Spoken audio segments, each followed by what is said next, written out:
Today on CCX News. Aye, and that item passes. Congratulations. The redevelopment project in Plymouth that has been planned for years is now finally happening. This week, the Plymouth City Council approved the redevelopment of the former Prudential campus. It's a project that will significantly reshape a highly visible location. In Plymouth, nearly 80 acres of land sits vacant. For now. This project is probably one of the biggest projects that any of us will see in our careers. Planning and Development Manager Chloe McGuire says the former Prudential campus has been the subject of council conversation for the last 2 years. It's in a critical location, Interstate 494 and Bass Lake Road. It's almost like designing a small city in and of itself, where most of our redevelopment sites are significantly smaller. Now, after a unanimous vote Tuesday, it's moving forward with construction. First and foremost, in terms of construction, what you'll see is demolition of the building. So that's ongoing right now. It might not look like it from the outside, but we've got interior demo going, asbestos abatement. The building will start to come down mid-April. By keeping this water and much of the property's green space, Plymouth hopes to create a waterfront that's similar to Centennial Lakes in Edina. The mixed-use development includes Summit Orthopedics, retail space, a business park, a grocery store, and apartments. I feel like it's a celebration for us.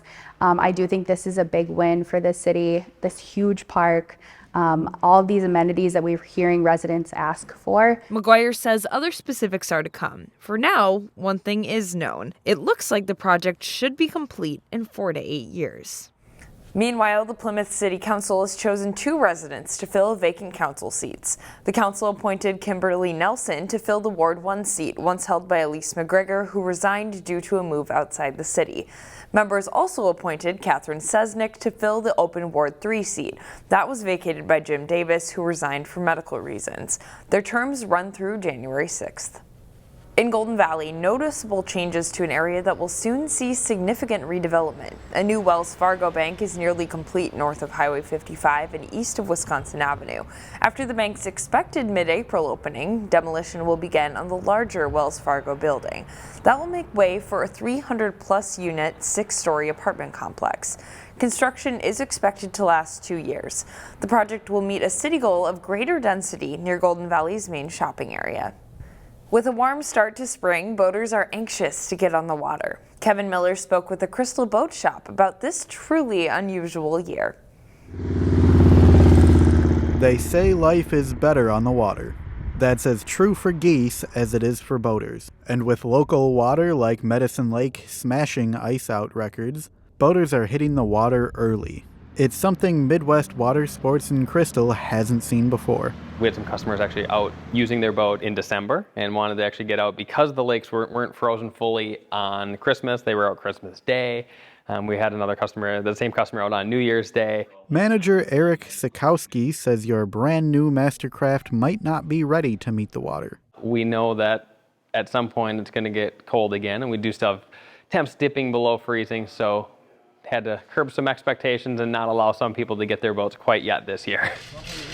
Boats are more likely to need repairs when the temperature drops. In our world of towboats, it's more than just the motor side. A lot of people, there's just the concern of a motor freezing and having that cause motor damage. For us, it's ballast. There's so many different aspects of it that really could cause issues. The shop is excited for a longer spring.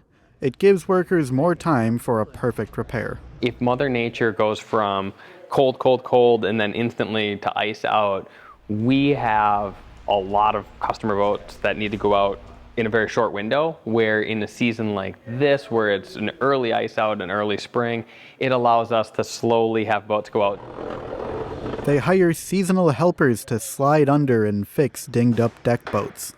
They recommend getting yours into the shop now if you want to kickstart that better life on the water. If they have the ability to bring it in now, that's ideal, because then we can get it in and get it done. And once the temps do become warm enough for them, they're turnkey, go use your boat and have some fun. In Crystal, Kevin Miller, CCX News. A Plymouth City employee received a prestigious award this week for springing into action at the sign of trouble. As Delane Cleveland reports, it's a moment she spent years training for. Emergencies can happen at any time. Last year at the Sunshine Factory in Plymouth was one of those times. Megan Sheffy happened to be present. And while I was out with my friend, a kid started choking nearby, and I ran over to go help him. I performed life-saving movements and motions to help save his life. and I got the object out and saved him from choking. She says it nonchalantly, however, her actions were anything but. Tuesday afternoon at the Red Cross headquarters in Minneapolis. The American Red Cross Certificate of Merit is the highest award that we bestow on an individual. Megan's life-saving measures earned her an award that's only been given to roughly 2,600 people around the world. It's signed by the chairman of the Red Cross and a fellow named President Biden. I think it's extremely special. They mentioned that it was probably one of the highest awards within the Red Cross, and it's phenomenal. The recognition is possible in large part because Megan is an experienced Red Cross lifeguard who spent the last 7 years working for the city of Plymouth. She's infinitely important to us. Katie Yandell is Plymouth's recreation supervisor, and she says she felt almost like a proud parent during Tuesday's ceremony. A lot of our staff do wonderful things, and sometimes they don't get some of that recognition. So that the American Red Cross, the President of the United States signing that certificate for her, it's a huge deal, and we're very, very thrilled to have her on staff. Meanwhile, as summer approaches, Megan's message would be for others to consider becoming a lifeguard as well. You can go tons of different paths with it career-wise, but also being a lifeguard and having a lifeguard just at the pool decreases the risk of drowning in and of itself, so it is a very important job. Delane Cleveland, CCX News. Megan is currently a senior at Southwest Minnesota State, majoring in exercise science. The Wayzata and Hopkins boys basketball teams split 2 close games during the regular season. They met again with a spot in the state tournament on the line in the Section 6 4A championship. Chaz Moots has the highlights.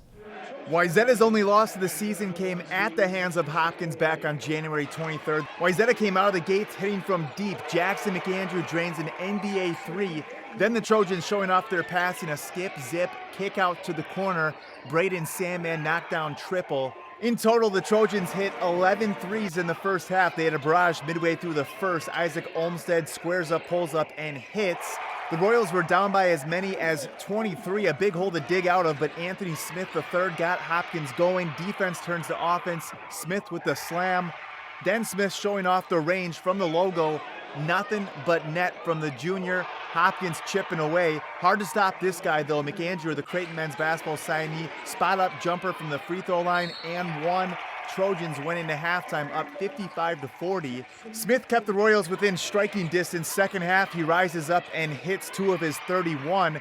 Then the Royals trying to get on a run. Jaden Moore goes right at McAndrew. Bank-in finish 2 of his 22. That got Hopkins within 13. But the Trojans were lethal from behind the arc all night. McAndrew skipped to Olmstead from way back, sinks 3 of his 18. Christian Wiggins also had a big night, made 3 threes and scored 20 points. The Trojans hit 18 three-pointers on the night. McAndrew buried 6 of those triples and poured in a career-high 40 points. Wayzata rolls over the Royals 105-76, winning their 4th straight Section 6 4A title. I mean, obviously we have so many talented guys on the floor that when we really take in trusting each other, moving the ball, and playing together, and we get just wide open shots, I mean, it gets no simpler than that. In Plymouth, Chaz Moats, CCX Sports.